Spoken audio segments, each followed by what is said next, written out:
Hey everyone, welcome back to Tech Savvy. In today's video, I'll show you how to make your Instagram account private. This is a great way to control who can see your posts and keep your profile secure. Let's get started. First, open up the Instagram app on your phone.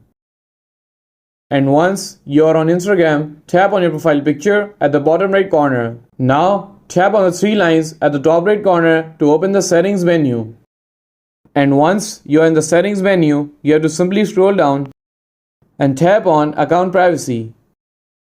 Okay, so now here you will see the private account option. Toggle this switch on. Tap switch to private to confirm your choice. And that's it. Your Instagram account is now private. Only your approved followers can see your posts and stories. If you found this video helpful, please give it a thumbs up and don't forget to subscribe to Tech Savvy for more helpful content. And I will see you in the next video. Thanks for watching.